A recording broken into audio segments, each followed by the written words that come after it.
നാലുകെട്ട് MT വാസുദേവൻ നായർ ഭാഗം 20. പിറ്റേന്ന് വെയിൽ മങ്ങുന്ന നേരത്ത് അയാൾ പള്ളിപ്പുറം സ്റ്റേഷനിൽ വണ്ടി ഇറങ്ങി. കൂലിക്കാരൻ്റെ തലയിൽ വലിയ തോൽപ്പെട്ടിയും ഹോൾഡാളും വെച്ചു കൊടുത്തു. നേരെ നടന്നു.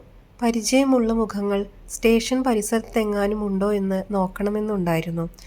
എന്താണതിൻ്റെ ആവശ്യം? ടിക്കറ്റ് പോർട്ടറുടെ കയ്യിൽ കൊടുത്ത് റെയിൽപാളത്തിലൂടെ നടന്നു. 3/4 നാഴിക നടന്നാൽ കരുണൂർ പാലമായി. പാലത്തിൻ്റെ ചുവട്ടിലെത്തിയപ്പോൾ ഒന്ന് നോക്കി. കറുത്ത കൂറ്റൻ തൂണുകൾ പകുതിയിലധികം വെള്ളത്തിനടിയിലാണ്. പുഴ കലങ്ങി മറിഞ്ഞൊഴുകുന്നു. പുഴവക്കിലൂടെ നടന്ന് കുല വെട്ടിക്കഴിഞ്ഞ നേന്ത്രവാഴത്തോപ്പുകൾ കടന്ന് കൂട്ടക്കടവിനരികെ എത്തി. ഒഴിഞ്ഞ കൊട്ടകളുമായി അവിടെ 3-4 പേർ ഇരിക്കുന്നുണ്ട്. അവർ ജിജ്ഞാസയോടെ അയാളെ നോക്കി. അത് കണ്ടില്ലെന്ന് നടിച്ച് അയാൾ പൂഴിയിലേക്ക് ഇറങ്ങി. തോണി മറുകരയിലാണ്. വെള്ളത്തിനടുത്തു വരെ നടന്നു. ഇനി കുറേ സമയം കാത്തു നിൽക്കണം. മണൽത്തിട്ടിൽ നുരയും പതയും പിടിച്ചു നിൽക്കുന്നു. ചുവന്ന പാവാടത്തുമ്പുകൾ ഇഴയുന്ന പോലെ കലങ്ങിയ പുഴവെള്ളം മണൽത്തിട്ടിനെ തൊട്ടുരുമ്മിക്കൊണ്ട് ഒഴുകുന്നു. തോണി അടുത്തെത്തി. പുല്ലുകറ്റയും കുണ്ടൻകൂടയുമുള്ള ചെറുമികളാണ് നിറയെ. മുണ്ട് കച്ചവടക്കാരൻ റാവുത്തരും അയാളുടെ തുണിക്കെട്ടുമുണ്ട്. അയാൾ ചെരുപ്പഴിച്ച് മുണ്ട് തെറുത്ത് കയറ്റി തോണിയിൽ ചെന്ന് കയറി. തോണിക്കാരൻ ഒന്ന് കൂക്കി. ദൂരെ നിന്ന് മണൽത്തിട്ടിലൂടെ 2 പേർ ഓടി വരുന്നുണ്ട്. അവർ ഓട്ടത്തിന് വേഗം കൂട്ടി. കൂലിക്കാരൻ തോൽപ്പെട്ടിയും ഹോൾഡാളും ഇറക്കി തോണിയുടെ ഒരരികിൽ വെള്ളത്തിലേക്ക് തുടർച്ചയായി തുപ്പിക്കൊണ്ട് നിന്നു. പണ്ടത്തെ തോണിക്കാരനല്ല. നീണ്ടു മെലിഞ്ഞ് മുഖത്ത് പൊള്ളലേറ്റ പാടുകളുള്ള ഒരു ചെറുപ്പക്കാരനായിരുന്നു അന്ന്. ഇപ്പോൾ ഒരു താടിക്കാരൻ വൃദ്ധനാണ്. തോണിക്കാരൻ്റെ ശ്രദ്ധ മുഴുവൻ പെട്ടിയിലും ഹോൾഡാളിലും പുഴവെള്ളത്തിലേക്ക് നോക്കിക്കൊണ്ട് സിഗരറ്റ് പുകച്ച് പടിമേലിരിക്കുന്ന അപ്പുണ്ണിയിലുമാണ്. മറ്റ് 2 യാത്രക്കാർ കൂടി വന്നു കയറിയപ്പോൾ തോണിക്കാരൻ ഇറങ്ങി തോണിക്കൊമ്പ് ഉന്തി മണലിൽ നിന്ന് നീക്കി. അടി തൊടാതായപ്പോൾ കൊമ്പത്തേക്ക് ചാടിക്കയറി അയാൾ കഴുക്കോലെടുത്തു. എതിർവശത്തിരിക്കുന്ന 2 പേരുടെയും ശ്രദ്ധ മുഴുവൻ തന്നിലാണെന്ന് അപ്പുണ്ണിക്ക് മനസ്സിലായി. അയാൾ നദീജലത്തിൽ നിന്ന് കണ്ണുകൾ എടുത്തില്ല. ഒരാൾ അപ്പുണ്ണിയുടെ കൂലിക്കാരനോട് ചോദിച്ചു, എവിടേക്കാ? അക്കരയ്ക്ക്. കുറെ കൂടി സ്വരം താഴ്ത്തി അയാൾ വീണ്ടും ചോദിച്ചു, ഏതാ മൂപ്പര്? അറിയൂല, വണ്ടിക്ക് വന്നതാ. മറ്റേ യാത്രക്കാരൻ അതേ താണസ്വരത്തിൽ മന്ത്രിച്ചു, കളത്തിൽക്കാവും. മറുകരയിലെത്തിയപ്പോൾ അയാൾ ആദ്യം ഇറങ്ങി. മറ്റു 2 പേരും ഒതുങ്ങി നിന്നു. തോണിക്കാരൻ മാപ്പിളയ്ക്ക് 8 അണ നാണ്യം കൊടുത്തു. ചില്ലറല്ലല്ലോ, അത് വെച്ചോ. ആ വയസ്സൻ്റെ നരച്ച കണ്ണുകൾ തിളങ്ങി. മറ്റു 2 പേരും അത്ഭുതവും ബഹുമാനവും നിറഞ്ഞ നോട്ടം കൈമാറി. അയാൾ നിരത്തിലേക്ക് കയറി. കടവിനും പരിസരത്തിനും മാറ്റമൊന്നുമില്ല. അല്പം മേൽപ്പുറത്തായി ചെങ്കല്ലുകൊണ്ട് ചുമരുകൾ നിർമ്മിച്ച ഒരു നിസ്കാരപ്പള്ളിയുണ്ട് പുതുതായി. ഇരുവശവും നോക്കാതെ അപ്പുണ്ണി തല ഉയർത്തി പിടിച്ചുകൊണ്ട് നടന്നു. പാടം കൊയ്ത്തു കഴിഞ്ഞ് കിടക്കുകയാണ്. വലിയ വരമ്പിലേക്ക് കയറിയപ്പോൾ അയാൾ പുതിയൊരു സിഗരറ്റിന് തീ കൊളുത്തി. എതിരെ വന്ന ഒരു വയസ്സൻ പാണൻ തിരുവായുസ് നേർന്ന് കണ്ടത്തിലേക്ക് ഇറങ്ങി മാറി നിന്നു. അടഞ്ഞു കിടക്കുന്ന പടിപ്പുര വാതിൽ ദൂരെ നിന്ന് കാണാമായിരുന്നു. നടത്തത്തിന് അല്പം വേഗം കൂട്ടി. പടിപ്പുര വാതിൽ ഒച്ചയോടെ തള്ളി തുറന്ന് ഒതുക്കുകൾ കയറി മുറ്റത്തെത്തിയപ്പോൾ ആരെയും പുറത്ത് കണ്ടില്ല. സംശയിച്ച് തെല്ലിട നിന്നു. വടക്കേ മുറ്റത്ത് ആരുമില്ല. കോലായിലേക്ക് കയറി ചോദിച്ചു, ഇവിടെ ആരുമില്ലേ? ഉത്തരമില്ല. ഉമ്മറത്തേക്ക് കയറിയപ്പോഴാണ് കണ്ടത്, വാതിൽ അടച്ചു പൂട്ടിയിരിക്കുന്നു. വീണ്ടും മുറ്റത്തിറങ്ങി. അപ്പോഴാണ് കാണുന്നത്, പത്തായപ്പുരയ്ക്കും 4 കെട്ടിനും ഇടയ്ക്കുള്ള മുറ്റത്തിൻ്റെ നടുവിലൂടെ ഒരു മുള്ളുവേലിയുണ്ട്. കൂലിക്കാരൻ പെട്ടിയും ഹോൾഡാളും ചുമന്ന് അക്ഷമ പ്രകടിപ്പിച്ച് നിൽക്കുകയാണ്. അയാൾ പടിഞ്ഞാറേ മുറ്റത്തേക്ക് നടന്നു. അപ്പോൾ 2ാമത്തെ മുള്ളുവേലി കണ്ടു. പത്തായപ്പുരയ്ക്കും കയ്യാലയ്ക്കും ഇടയിലാണത്. കയ്യാലയുടെ മുറ്റത്തിരുന്ന് ഒരു സ്ത്രീ ജോലി ചെയ്യുന്നു. എതിർവശത്തേക്ക് തിരിഞ്ഞാണിരിക്കുന്നത്. വെള്ള റൗക്കയിട്ട് കറുത്തു ചടച്ച ഒരു സ്ത്രീ. അപ്പുണ്ണി ചുമച്ചു. ആ സ്ത്രീ തിരിഞ്ഞു നോക്കി. മീനാക്ഷിയെടുത്തി. അവർ മുറം താഴെയിട്ട് എഴുന്നേറ്റു. അമ്പരപ്പാണ് അവരുടെ മുഖത്ത്. ആളെ തിരിച്ചറിയാൻ അവർ വിഷമിക്കുകയാണെന്ന് തോന്നി. എന്നെ മനസ്സിലായില്ലേ? മീനാക്ഷിയെടുത്തി. അപ്പുണ്ണി. അവരുടെ വരണ്ടു കരിവാളിച്ച മുഖത്ത് അത്ഭുതം വിടർന്നു. വേലിക്കടുത്തേക്ക് അവൻ വന്നു. മീനാക്ഷിയടുത്തേക്ക് മനസ്സിലായില്ലല്ലോ, ആള് വലുതായല്ലോ. അയാൾ 4 കെട്ട് ചൂണ്ടിക്കാണിച്ചുകൊണ്ട് ചോദിച്ചു, ഇവിടെ ആരുമില്ലേ? 4 കെട്ട് അമ്മാമ്മയ്ക്കല്ലേ, ഇടയ്ക്കേ വരാറുള്ളൂ. ഇവിടെയോ? കുട്ടേട്ടനും ആളും ഭാഗം കഴിഞ്ഞ് ഒരു കൊല്ലണ്ടായി. പിന്നെ സിംഗപ്പൂരിൽ നിന്ന് വന്ന രാഘവൻ നായർക്ക് വിറ്റു. ആരും താമസമില്ല. 4 കെട്ട് വലിയമ്മാമയ്ക്ക്, പത്തായപ്പുര കുട്ടമ്മാമയ്ക്ക്, മീനാക്ഷി ഏടത്തിക്ക് കയ്യാലയും. വല്യമ്മ ഏടത്തിയും കുട്ടികളും അവരുടെ വീട്ടിലാ. കയ്യാല ചൂണ്ടിക്കാണിച്ചുകൊണ്ട് മീനാക്ഷി ഏടത്തി പറഞ്ഞു. എൻ്റെ വീടിപ്പോൾ ഇതാ. അയാൾക്ക് മനസ്സിലായതാണത്. അയാൾ കഴ കടന്ന് കയ്യാലയുടെ മുന്നിലേക്ക് നടന്നു. കൂലിക്കാരൻ്റെ തലയിൽ നിന്ന് പെട്ടി ഇറക്കി കയ്യാലയുടെ ഒതുക്കിൽ വെച്ചു. കൂലി കൊടുത്ത് അവനെ അയച്ചു. മീനാക്ഷി ഏടത്തി ഒതുക്കുകൾ കയറി. അപ്പുണ്ണി പിറകെയും. നെടുനീളത്തിൽ നിർമ്മിച്ച ഒരോലപ്പൊരിയാണ് കയ്യാല. പണ്ട് മഴക്കാലത്ത് കറ്റകൾ കൂട്ടാനും മെതിക്കാനും ഉപയോഗിച്ചിരുന്നതാണ്. അകത്ത് മൺചുമരുകൾ ഉണ്ടാക്കി 3ആയി തിരിച്ചിട്ടുണ്ട്. ആരാടി അത്? നേർത്ത അശക്തമായ ഒരു ശബ്ദം. ആരാ? അപ്പുണ്ണി ചോദിച്ചു. അമ്മമ്മ. അയാൾ മൺചുമരിൻ്റെ നടുവിലെ വിടവിലൂടെ അപ്പുറത്തേക്ക് കടന്നു. അവിടെ ഒരരികിൽ ചുവന്ന രോമപ്പുതുപ്പിനിടയിൽ അവർ കിടക്കുന്നു. ആരാടി മീനാക്ഷിയെ? അയാൾ പായക്കരികിൽ മുട്ടുകുത്തി നിന്നുകൊണ്ട് പറഞ്ഞു. ഞാനാണ് അമ്മമ്മേ, അപ്പുണ്ണി. അമ്മമ്മ പ്രയാസപ്പെട്ട് എഴുന്നേറ്റിരുന്നു. ഉണങ്ങിയ പുകയില ചുരുളുപോലെ ശുഷ്കമായ കൈത്തണ്ടയിലും ചുളിഞ്ഞ മുഖത്തും അപ്പുണ്ണി നോക്കി. പറ്റി മുടി വെട്ടിയിരിക്കുന്നു. അവൻ്റെ ശരീരത്തിൽ തൊട്ട് തടവിക്കൊണ്ട് അവർ പറഞ്ഞു. എൻ്റെ കുട്ടിയെ, ഒന്ന് വന്നല്ലോ നീയേ. അപ്പുണ്ണി ഒന്നും പറയാതിരുന്നു.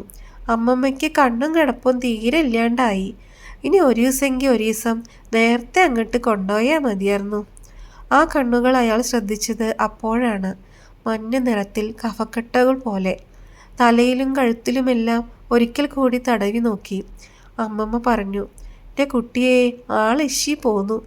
4-5 കൊല്ലം കഴിഞ്ഞില്ലേ? അവിടെ ഇരുന്ന അടുക്കള കാണാം. 4-5 കരിപിടിച്ച മൺകലങ്ങൾ, 2 ഓട്ടുകിണ്ണങ്ങൾ, മരക്കാരിൽ ഉറപ്പിച്ച ഒരു ചിമ്മിനി വിളക്ക്. അപ്പുണ്ണി എഴുന്നേറ്റ് പുറത്തെ മുറിയിലേക്ക് വന്നു. അവിടെ മീനാക്ഷി ഏടത്തി അഴിക്കൂട് പിടിച്ചുകൊണ്ട് പുറത്തേക്ക് നോക്കി നിൽക്കുകയാണ്. ഒക്കെ യോഗമാണ്. അന്തിത്തുണയ്ക്ക് ഒരാളുണ്ടായിരുന്നതും പോയി. കുറച്ചു നേരം കഴിഞ്ഞു. സ്വയം സമാധാനിക്കുന്ന സ്വരത്തിൽ അവർ പറഞ്ഞു. പോയവർക്ക് കഷ്ടപ്പെടാണ്ട് കഴിഞ്ഞു. കുട്ടമ്മാമയും ആളും എവിടെയാണ്? വടക്കുമുറിയാ? അപ്പുണ്ണിയുടെ കണ്ണുകൾ പൊട്ടിയ ചുമരുകളിലും പൊടിഞ്ഞു പൊന്തിയ നിലത്തും അഴയിലെ കീറത്തുണികളിലും സഞ്ചരിക്കുകയായിരുന്നു. അയാൾ അഴിക്കൂട്ടിലൂടെ പുറത്തേക്ക് നോക്കി. വടക്കേ പാട്ടെ 4 കെട്ട് അടഞ്ഞു കിടക്കുന്നു. മീനാക്ഷി എടുത്ത് ചോദിച്ചു. അപ്പുണ്ണി കൽപ്പനയിൽ വന്നതാ? അതെ. ഇവിടെ ഒന്നിരിക്കാൻ കൂടിയില്ല. ഏടത്തിയോടൊക്കെ പോണ്ടോ? ഞാനിവിടെ താമസിച്ചോളാം. എന്നെക്കൊണ്ട് ബുദ്ധിമുട്ട് വരില്ല. മീനാക്ഷി ഏടത്തി യാതൊരു ഭാവഭേദവും കൂടാതെ പറഞ്ഞു. എനിക്കൊരു ബുദ്ധിമുട്ടുണ്ടായിട്ടല്ല. ഷട്ടഴിച്ച് ചുമരിൽ ഓലത്തടുക്ക് തൂക്കിയിട്ട ആണിയിൽ കൊളുത്തി. പെട്ടി ഒരരികിലേക്ക് നീക്കി വെച്ചു. ഹോൾഡാളിൻ്റെ കെട്ടഴിച്ച് ഒരറ്റം നിവർത്തിയിരുന്ന് അയാൾ പെട്ടി തുറന്ന് ഒരു 10 ഉറുപ്പികയുടെ നോട്ട് മീനാക്ഷി ഏടത്തിയുടെ കയ്യിൽ വെച്ചുകൊണ്ട് പറഞ്ഞു. അത്യാവശ്യം വേണ്ടതൊക്കെ വാങ്ങിച്ചോളൂ. രാത്രി നിലാവുണ്ടായിരുന്നു. കന്നിമാസത്തിലെ നിലാവാണ്. കയ്യാലയുടെ മുറ്റത്ത് അപ്പുണ്ണി ഊണ് കഴിഞ്ഞ് നടന്നു. കയ്യാലയുടെ പിറകിലായിട്ടാണ് സർപ്പക്കാവ്. അതിൻ്റെ നടുവിലെ പടുകൂറ്റൻ ഉങ്ങുമരം വാൾത്തലപ്പ് പോലെ തിളങ്ങുന്ന നിലാവിൽ ഒരു ഭീകര രൂപം നിർമ്മിച്ചു. നിലാവിൽ സർപ്പങ്ങൾ പടം വിടർത്തി നിൽക്കുമെന്ന് ചെറുപ്പത്തിൽ കേട്ട കഥ ഓർമ്മ വന്നു. അനക്കമില്ലാത്ത ശാന്തതയുടെ ഒരു സമുദ്രമാണ് ചുറ്റും. അറിയാതെ അവ്യക്തമായ ഒരു ഗാനം പോലെ ഒരു വിഷാദധാര അയാളുടെ ഹൃദയത്തിലേക്ക് ഒഴുകി വന്നു. യാത്ര പുറപ്പെടുമ്പോൾ തോന്നിയ ആവേശമെല്ലാം കെട്ടാറുകയാണെന്ന് തോന്നിപ്പോയി. 5 വർഷങ്ങൾക്ക് ശേഷം അപ്പുണ്ണി നാട്ടിൽ തിരിച്ചെത്തിയ വിവരം പിറ്റേന്ന് തന്നെ ഗ്രാമത്തിൽ പരന്നു. പഴയ അപ്പുണ്ണിയല്ല വന്നിരിക്കുന്നത്. ചായത്തോട്ടത്തിൽ ഉദ്യോഗസ്ഥനാണ്. കയ്യിൽ പണമുണ്ട്. നിത്യവും 10ൻ്റെ നോട്ടുകളാണ് മീനാക്ഷി അമ്മ ചെറുമച്ചക്കൻ്റെ കയ്യിൽ പീടികയിലേക്ക് കൊടുത്തയക്കുന്നതെന്നാണ് സംസാരം. മീനാക്ഷി അമ്മയുടെ നല്ല കാലത്തെപ്പറ്റി പറയാൻ ആളുകളുണ്ടായി. 3-ാം ദിവസം രാവിലെയാണ് ആരോ കാണാൻ വന്നിരിക്കുന്നു. ഒരു പ്രായമായ സ്ത്രീ. ആരാ? അപ്പുണ്ണി അന്വേഷിച്ചു. മീനാക്ഷി ഏടത്തി പറഞ്ഞു. വകയിലുള്ളതാ. ഓഹോ. അപ്പുണ്ണിയുടെ സമീപത്ത് വന്ന് അവർ നിന്നു. ചിരിച്ച് സംസാരിക്കാൻ ഭാവിച്ചപ്പോൾ ശാന്തനായി ചോദിച്ചു. എന്താ? ആരാ ഇത്? ആള് തന്നെ മാറിയില്ലോ. അപ്പുണ്ണി അതിനൊന്നും പറഞ്ഞില്ല. നിങ്ങൾക്കൊന്നും ഓർമ്മ ഉണ്ടാവില്ല. നിങ്ങളൊക്കെ ഞാനൊന്നും മറന്നിട്ടില്ല. വന്നിട്ടുണ്ടെന്ന് കേട്ടിട്ട് പോരുക ഞാൻ. എന്തിന്? വളരെ അകന്ന നിലയിൽ നിന്ന് തന്നെ അപ്പുണ്ണി ചോദിച്ചു. വയ്യാത്ത കാലായി. നിങ്ങളൊക്കെ തന്നെ ഇനി ആശ്രയമുള്ളൂ. മുറുക്കാൻ വാങ്ങാൻ കൂടി ഗതിയില്ലാണ്ടിരിക്കുക. എന്തെങ്കിലുമൊക്കെ തരണം. സ്നേഹം കലർത്തിയ ഒരധികാരത്തോടെ അവർ ചിരിച്ചുകൊണ്ട് ചോദിച്ചു. നിങ്ങളെന്നെ കുട്ടിക്കാലത്ത് കണ്ടിട്ടുണ്ടോ? എന്താ അങ്ങനെയൊക്കെ ചോദിക്കണേ? നിങ്ങൾ എന്നെ കണ്ടിട്ടുണ്ടോന്ന്? എന്നോട് സംസാരിച്ചിട്ടുണ്ടോന്ന്? നിങ്ങളും ഞാനും തമ്മിൽ എന്ത് ബന്ധമാണുള്ളത്? അവരുടെ ചിരി നിന്നു. നമ്മളൊക്കെ ഒറ്റ മൊരട. ചോരബന്ധം പോവോ? ഈ ബന്ധം ഇന്നലെ തോന്നിയതല്ലേ? പൊയ്ക്കോളൂ. എൻ്റെ കയ്യിൽ നിന്ന് ഒന്നും കിട്ടില്ല. അവർ പിന്നെ സംസാരിക്കാൻ നിന്നില്ല. മീനാക്ഷി എടുത്തിയോടും അമ്മമ്മയോടും യാത്ര പറയുക കൂടി ചെയ്യാതെ ഇറങ്ങിയപ്പോൾ അപ്പുണ്ണി പറഞ്ഞു, ചോരബന്ധത്തിൻ്റെ അവകാശം. അന്നു തന്നെയാണ് കൃഷ്ണൻകുട്ടിയും വന്നത്. ചുവന്ന വള്ളി ട്രൗസർ ഇട്ട് നടന്നിരുന്ന കൃഷ്ണൻകുട്ടി വലുതായിരിക്കുന്നു. എന്താ കൃഷ്ണൻകുട്ടി? ഒന്നുമില്ല. സുഗന്ധൻ്റെ അല്ലേ? അതെ. അവിടെ സംഭാഷണം അവസാനിച്ചു. കൃഷ്ണൻകുട്ടി കുറച്ചു സമയം വെറുതെ വിരലുകൾ ഞൊടിച്ചുകൊണ്ട് നിന്നു. അകത്തു പോയി അമ്മമ്മയെ കണ്ട് 2 മിനിറ്റിനകം അവൻ വീണ്ടും വന്നു. അടുത്തു വന്ന് ലജ്ജയോടെ പറഞ്ഞു, അപ്പുണ്ണിയേട്ടനോട് അമ്മ വരാൻ പറഞ്ഞിരിക്കണു. എന്താ വിശേഷം? ഒന്നുമില്ല. ഇവിടെ ബുദ്ധിമുട്ടാച്ചാ അവിടെ താമസിക്കാന്ന് പറഞ്ഞു. എനിക്കിവിടെ പരമസുഖമാണ്. കൃഷ്ണൻകുട്ടി പരുങ്ങി. അമ്മയ്ക്ക് ഒന്ന് കാണണമെന്ന് പറഞ്ഞു. അപ്പുണ്ണി സിഗരറ്റ് കുറ്റി നിലത്തിട്ട് ചവിട്ടി തേക്കുന്നതിനിടയിൽ പറഞ്ഞു, അമ്മയോട് പറയൂ, കാണാൻ വലിയ തിടുക്കമുണ്ടെങ്കിൽ ഇങ്ങോട്ട് വന്നോളാൻ. വാടിയ മുഖത്ത് വല്ലാത്തൊരു ചിരിയുമായി അവൻ നിന്നു വിയർത്തു. ഞാൻ കുറേ കണ്ടതല്ലേ. 2 ദിവസത്തേക്ക് പിന്നെ സന്ദർശകന്മാരുണ്ടായില്ല. പുഴവക്കത്തെ അബൂബക്കർ ഒരു നരിമീനും കൊണ്ടുവന്നു കാണാൻ. അതിന് വില കൊടുക്കാൻ മീനാക്ഷി എടുത്തിയോട് പറഞ്ഞു. പകൽ മുഴുവൻ കയ്യാലയ്ക്കകത്തിരുന്ന് എന്തെങ്കിലും വായിക്കും. വൈകുന്നേരം മുറ്റത്തിറങ്ങി കുറേ നേരം നടക്കും. മീനാക്ഷി എടുത്തി പഴയ പോലെ തന്നെ. ചോദിച്ചാൽ മാത്രം എന്തെങ്കിലും പറയും. പകൽ സമയം നീക്കാനായിരുന്നു പ്രയാസം. രാത്രി ഊണ് കഴിഞ്ഞാൽ വളരെ സമയം പിന്നെയും മുറ്റത്ത് നടക്കും. മുറ്റത്തിൻ്റെ അതിർത്തിയിൽ മുറിച്ചു കളഞ്ഞ ഒരു പ്ലാവിൻ്റെ കുറ്റി നിൽപ്പുണ്ട്. അതിലിരുന്നു കൊണ്ട് നിലാവകറ്റിയ ഇരുട്ടിന് മുഴുവൻ അഭയം നൽകിയ താഴത്തെ സർപ്പക്കാവിലേക്ക് നോക്കിയിരിക്കും. അവിടെ പാമ്പുകൾ പടം വിടർത്തി ആടുന്നുണ്ടാവുമോ? അപ്പോഴെല്ലാം ആ ദീപപ്രഭയിൽ ആടി ഉലയുന്ന ഒരു അർദ്ധനഗ്നയായ പെൺകിടാവിൻ്റെ ചിത്രം മനസ്സിലുയരും. അവരെപ്പറ്റി അറിയണമെന്നുണ്ടായിരുന്നു. ചോദിച്ചാൽ അറിയാം. പക്ഷേ ചോദിച്ചില്ല. ഒരു ദിവസം പിന്നിലെ ഇടവഴി കയറി കുന്നിൻ്റെ മുകളിൽ പോയി. മീനാക്ഷി എടുത്തിയോട് ചോദിച്ചു മനസ്സിലാക്കിയിരുന്നു.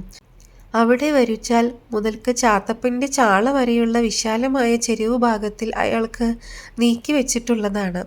ചരൽക്കല്ലുകളും ഇടയ്ക്ക് ഒറ്റപ്പെട്ട ചില പുല്ലാനി പൊന്തകളും. ശൂന്യതയുടെ സാമ്രാജ്യം പോലെ ആ സ്ഥലം കിടക്കുന്നു. ആ മണ്ണ് തൻ്റെ സ്വന്തമാണത്രേ. ഭാഗത്തിൻ്റെ കാര്യം അപ്പപ്പോഴായി മീനാക്ഷി എടുത്തി പറഞ്ഞതിൽ നിന്നാണ് ഏകദേശം മനസ്സിലായത്. വടക്കേ പാടം മുഴുവൻ വലിയമ്മയുടെ സ്വകാര്യ സ്വത്തായി നിശ്ചയിക്കപ്പെട്ടു. വലിയമ്മയ്ക്കും മക്കൾക്കും 4 ഓഹരി മുതലുണ്ടായിരുന്നു. തോണിക്കടവ് നിലവും പുഞ്ചപ്പാടത്തിൻ്റെ ഒരു നല്ല ഭാഗവും അവർക്കായിരുന്നു. അവർ നിലമെല്ലാം പാട്ടത്തിന് കൊടുത്തിരിക്കുകയാണ്.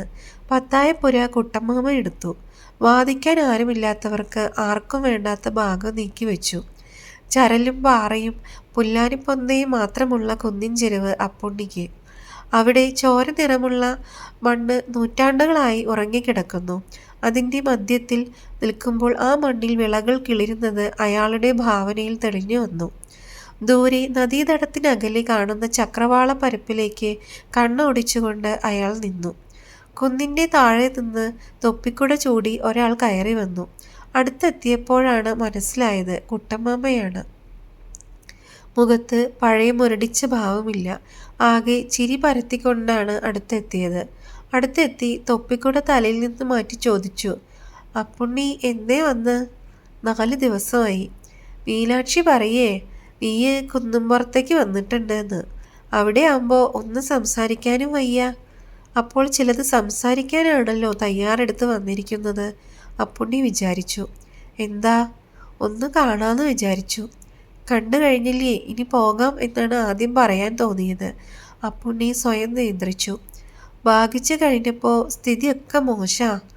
ആരുടെയും സ്ഥിതി നന്നായിട്ടില്ല. ഞാനും മാളും വടക്കുമുറി ആ കുട്ടാപ്പൂൻ്റെ പറമ്പിലെ പെരയിലാ താമസം. അറിഞ്ഞു. എനിക്ക് പണ്ടത്തെ എന്തേ അധ്വാനിക്കാൻ വയ്യ. ആ പെണ്ണിൻ്റെ സ്ഥിതി ആലോചിക്കുമ്പോഴാണ് എനിക്ക് വ്യസനം. അതിന് അപ്പുണ്ണി ഒന്ന് മൂളി. അവക്കാച്ചാ നിന്നെ പ്രാണനാ. കുട്ടമ്മാമ പിന്നെയും എന്തോ പറയാനുള്ളത് പോലെ പരുങ്ങി. ഞാൻ എന്തു വേണം? ഓൾക്ക് നീ എന്നെ ഒരാശ്രയമുള്ളൂ. അപ്പുണ്ണിയുടെ മനസ്സിൽ പഴയ ഓർമ്മകളുടെ ചുഴലിക്കാറ്റ് അടിച്ചു കയറുകയായിരുന്നു. തണുത്ത സ്വരത്തിൽ അയാൾ പറഞ്ഞു, ഞാൻ തുക്കടി സായം ഒന്നും ആയിട്ടില്ലല്ലോ. കുട്ടമ്മാമയുടെ മുഖം വിളറി. എന്താ അങ്ങനെ പറയണ അപ്പുണ്ണി? എന്നെക്കൊണ്ട് ഇനിയും പറയിക്കരുത്. അയാൾ തൊപ്പിക്കൂടെ തലയിൽ വെച്ച് പതുക്കെ കുന്നിറങ്ങി പോകുമ്പോൾ അപ്പുണ്ണിക്ക് ക്രൂരമായ ഒരാനന്ദം തോന്നി. ദൂരെ കാണുന്ന നദീതടത്തിലേക്ക് നോക്കിക്കൊണ്ട് വീണ്ടും കുറേ സമയം ഇരുന്നു. മാളുവിനെ പറ്റി ഓർത്തപ്പോൾ വ്യസനം തോന്നി. അവൾ പാവമാണ്. പക്ഷേ ആലോചിച്ചിരിക്കുമ്പോൾ അയാൾക്കാകെ ഒരു വെറുപ്പാണ് തോന്നിയത്. പക പോക്കുന്നതിൽ ആനന്ദം കണ്ടെത്തുന്ന തന്നെപ്പറ്റി കൂടി വെറുപ്പ്. മാളു ഇപ്പോൾ മുതിർന്നു കാണും. കൊല്ലങ്ങൾക്ക് മുമ്പ് തറവാട്ടിൽ ആദ്യം ചെന്ന ദിവസം കിഴക്കേ ഇറയത്തിരിക്കുമ്പോൾ അടുത്തു വന്ന് സംസാരിച്ച ആ കറുത്തുമെലിഞ്ഞ കൂർത്ത മുഖമുള്ള പെണ്ണിൻ്റെ ചിത്രമാണ് മനസ്സിലുള്ളത്. അവളോട് സഹതാപമുണ്ട്. അതിൽ കൂടുതലായി അവൾക്കൊന്നും നൽകാൻ സാധിക്കുകയില്ല. വെൺമേഘക്കീറുകൾക്കിടയിൽ ചന്ദ്രകല തെളിയാൻ തുടങ്ങിയപ്പോഴാണ് അയാൾ വീട്ടിലേക്ക് മടങ്ങിയത്. രാത്രിയിൽ ഉറങ്ങാൻ കിടന്നപ്പോൾ അയാളുടെ മനസ്സിൽ ചില മുഖങ്ങൾ തെളിഞ്ഞു വന്നു. പാതിയടഞ്ഞ മഷി എഴുതിയ കണ്ണുകളും കറുത്ത സർപ്പങ്ങൾ എഴയുന്ന പോലെ മിനുങ്ങുന്ന സമൃദ്ധമായ മുടിക്കെട്ടുമുള്ള ഒരു പെൺകിടാവ്. അത്ഭുതവും വേദനയും തെളിയുന്ന കണ്ണുകളോടെ കറുത്തു മെലിഞ്ഞ ഒരു രൂപം. അന്തി കറക്കുന്ന നേരത്ത് പടിഞ്ഞാറൻ മാനത്ത് മേഘത്തിന് പിറകിൽ പാതി മറിഞ്ഞ് കാണാറുള്ള ചന്ദ്രകലയെ അനുസ്മരിപ്പിക്കുന്ന മറ്റൊരു മുഖം. മായുകയും തെളിയുകയും ചെയ്യുന്ന ആ മുഖങ്ങൾ കണ്ടുകൊണ്ടാണ് അയാൾ കണ്ണടച്ചത്.